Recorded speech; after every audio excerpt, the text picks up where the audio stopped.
Question bank पढ़ने का सही तरीका क्या है।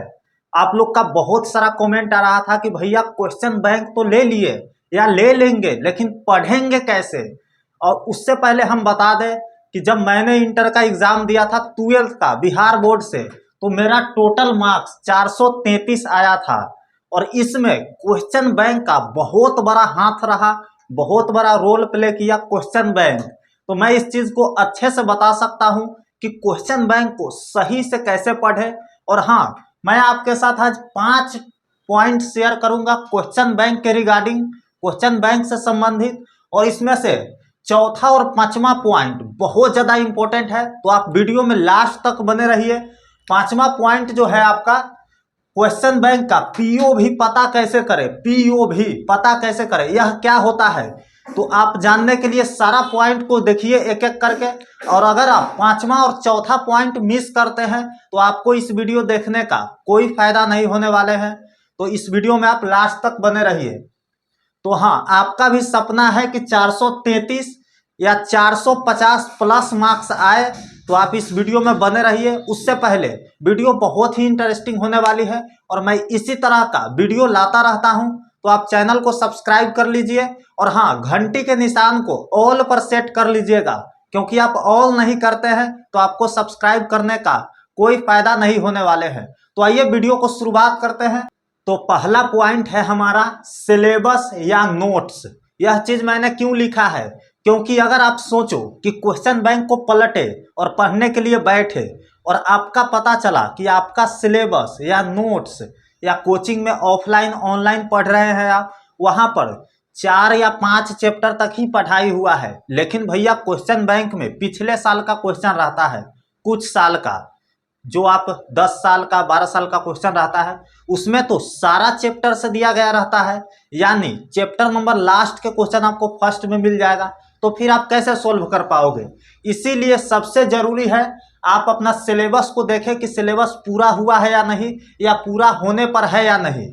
और नोट्स को देखें, जो आप नोट्स बनाए हो उसमें जो लिखे हो चीजें वो क्वेश्चन बैंक के तक मैच करता है या नहीं, और लास्ट चैप्टर तक है या नहीं। और अगर नहीं है तो सबसे पहले आपको सिलेबस और नोट्स पर ध्यान देना चाहिए। क्वेश्चन बैंक को कुछ दिन के लिए स्टॉप कर देना चाहिए या बाद में पढ़ना चाहिए।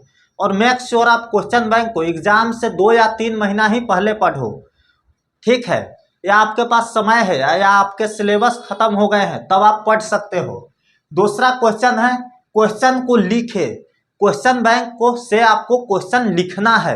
मैंने बताऊं अपना चीज, तो मैंने एक डायरी लिया था, उसमें क्वेश्चन बैंक से सारे क्वेश्चन को, सिर्फ क्वेश्चन ना कि उसका आंसर, जब मेरा सिलेबस खत्म हो गया था और मैंने रोज 6 या 7 घंटा पढ़ाई तो करता ही था, सेल्फ स्टडी कोचिंग को छोड़ करके, और मैंने सारे क्वेश्चन को क्वेश्चन बैंक से एक डायरी में लिखा, 1 2 नंबर 3 करके, ऐसा ही 400-500 क्वेश्चन हर सब्जेक्ट का मैंने नोट किया। वैसे ही आपको क्वेश्चन को नोट करना है। इससे आपको क्या होता है, आंसर तो आपको देखना ही है, लेकिन क्वेश्चन नजर में बैठ जाता है कि अच्छा ये क्वेश्चन पूछा जाता है। और उसके बाद आपको क्या करना है, 3rd नंबर पॉइंट में क्वेश्चन को चुने और स्टार लगाए। सबसे मेन पॉइंट है स्टार लगाना और क्वेश्चन को चुनना। ये कैसे करना है आपको, क्वेश्चन को चुने कैसे, सिलेक्ट कैसे करें, तो भैया यहाँ पर मतलब है कि वह क्वेश्चन जो 10 साल में बार बार रिपीट हुआ है, बार बार पूछा गया है, उसको हम स्टार लगाएंगे।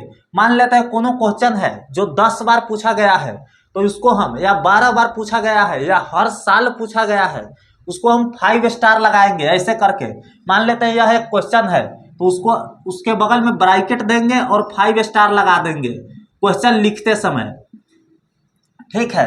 5 स्टार लगा के ऐसे कर देंगे। यह आपको इसलिए करना है क्योंकि जब आप फिर से पलटोगे तो पता चलेगा अच्छा यह क्वेश्चन बार बार रिपीट हुआ है, इसको तो हर हाल में पढ़कर जाना ही है। हो सकता है यह क्वेश्चन फिर से मुलाकात कर ले हमसे एग्जाम में, तो यह क्वेश्चन पढ़ना है। आपको स्टार लगाने से यह चीज पता हो जाता है। तो क्वेश्चन का आपको चुनना है। कैसे चुनोगे, कौन कौन क्वेश्चन बार बार पूछा गया है, यह तभी हो पाएगा जब आप क्वेश्चन को लिखे रहोगे, तब ना आपको पता चलेगा कि कौन कौन क्वेश्चन बार बार पूछा जा रहा है। तो क्वेश्चन को आपको चुनना है और स्टार लगाना है बगल में क्वेश्चन को ब्रैकेट दे करके, ठीक है। चौथा नंबर पॉइंट बहुत ज्यादा इंपॉर्टेंट है, अपने नोट्स का आंसर याद करें। जी हाँ, क्वेश्चन बैंक का आंसर आपको याद नहीं करना है, लेकिन कौन क्वेश्चन बैंक का आंसर जो आपके नोट्स में नहीं है वह आंसर आपको क्वेश्चन बैंक से पिक करना है। लेकिन आपके नोट्स में ऑलरेडी आंसर है तो आपको क्वेश्चन बैंक से वो आंसर को पिक नहीं करना है, ठीक है।